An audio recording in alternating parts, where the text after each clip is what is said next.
Now the moment you've all been waiting for. I am Nate Riggle, and you are listening to The Way of the Bonfire.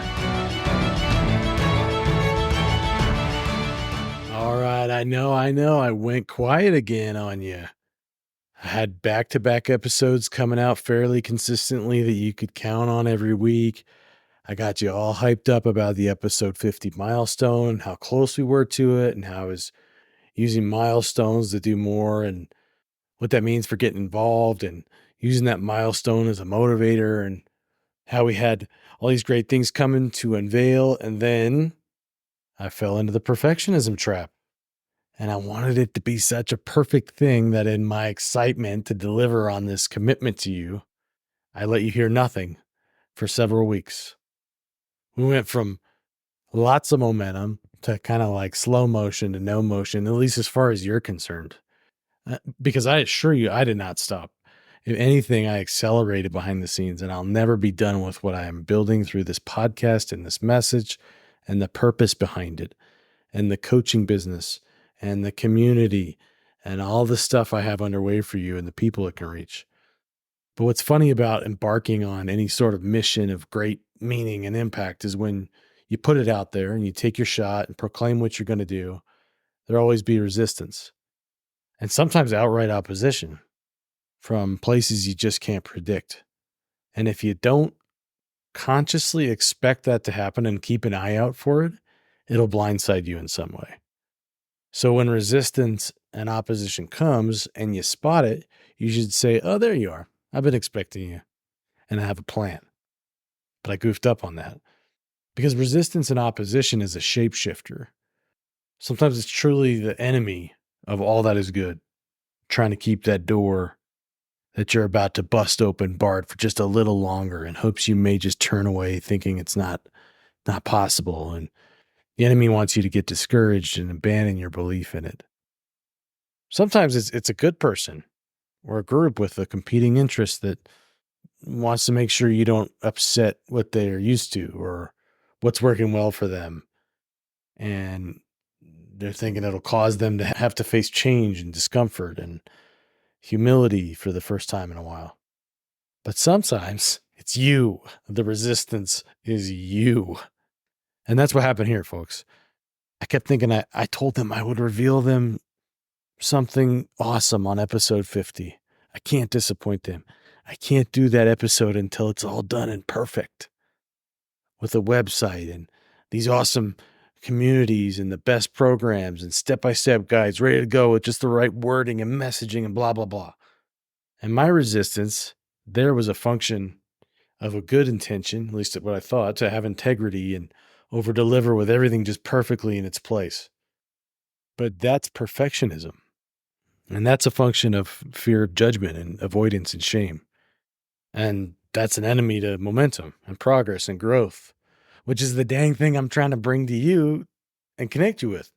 It's kind of like when you see the pharmaceutical commercial for a drug promising to help you like not have bloating, but the side effects may cause severe bloating. But I'm not going to lose to myself, and you're not either. The good news is that it has been driving me to build a lot of good stuff behind the scenes faster and better than I would have if I'd not used the milestone method that I'd explained a few episodes back.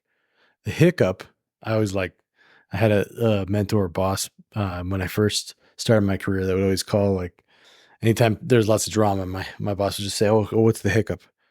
So I like that word, but the hiccup is that I expected to have a pretty website with all sorts of stuff cherried out and ready to go for you weeks ago. It turned out to be a bit like a playing a game of chutes and ladders to have it all tie together the way I'd expected it to. Like I'd get to step 5 and slide back down the chute. Honestly, it's been kind of comical to watch the resistance show up in new ways. But I have a new plan to give you some value and engagement in the meantime. And that's the lesson in and of itself for this episode. I'm going to read an excerpt from one of my favorite authors, Scott Robert Alexander, who wrote a book called Rhinoceros Success about having the gumption to just keep charging after things, come what may. And then I'm going to share how you can take your first step in that same direction. And this is actually from his Facebook profile a few years ago. He says, every good game involves some form of going backwards, whether it's lose a turn, go back 3 spaces, or go to jail. The element of having to go back adds to the excitement of the game. The classic game of checkers starts you off losing men almost as soon as you start. Sometimes the games have variations of going backwards. In Scrabble, you might have to make do with some lousy letters, and if you pick the letter Q, your life changes. In another game, your battleship gets hit and sinks. So why do people become so discouraged when they take temporary steps backward in life? Maybe they're taking it too seriously. We've all played with the people who whine from the beginning and want to quit when they lose the roll of the dice to go first. Life is either a game or a monotonous cow pasture, depending on your attitude. Chill. Just enjoy the game. If you're in jail, patiently wait your 3 turns. If you just lost your knight, rethink your strategy. If you have to pay each player $50, do it with panache. Maybe you're going backwards right now. That's all right. At least you're going. Going's an action verb. At least something is happening. You're alive and playing the game. Keep the rhino attitude, play with the desire to win, but don't let misfortune turn you into a complaining cow. Appreciate the twists of fate. The mystery is what makes life magical. Life is fun if you make it fun. Advance token to whatever dreams you have and keep charging. Love it. So as I head back up the ladder of building out this masterpiece, I realized that it's always going to be an evolving work in progress. And I want to help you now and involve you in it so you can start painting your own masterpiece. So what I've done while that is being built in the background is I've created a very simple way for you to engage with me where we can find a good starting point over a free 30-minute discovery call. We'll jump on a video call and just explore what's possible. Depending on where you're at in your life and career or business, I may be able to help you or I may not, but I promise to give you honest feedback and do my best at least to point you in the right direction to take your first step, even if it's not with me. So I'm not going to be trying to hard close you on anything. So if you're feeling like you're going backwards or you're spinning your wheels in life or your career or business and you're just fed up with that, like you've done it too many times and you know that you want to change, like you really know that that's your only option at this point. Like you've got to change enough that you're really willing to do something about it, but you're not sure where to start. Let's chat and find step 1 together. So it's really simple. Just go to changewithnate.com and get a time booked on my calendar for a 15 to 30 minute live call with yours truly. Because the biggest breakthroughs in life-changing stuff always comes from good conversations and connections with humans. That's changewithnate.com, and you can find it in the show notes as well. Go get them.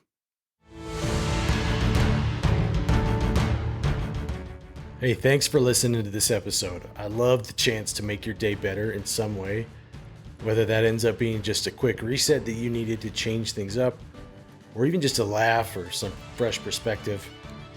If you're getting value out of it, can you please do me a favor and share it with someone else? Because as more people find and listen to the show, I'm able to bring more good stuff more often. It is the fuel to the bonfire. Also, I'd love to hear your feedback and any thoughts or ideas or questions you have so we can be more connected and make the show even better with your input and your inspiration. The quickest way to do that is to send a message to my Instagram handle at wayofthebonfire, which is also included in the show notes. And if you just want to avoid accidentally scrolling on social media, you can send me an email at nate@wayofthebonfire.com. And you know it, but make sure you click that follow button so you can catch new episodes as soon as they're available. Keep tending the bonfire, and we'll see you on the next one.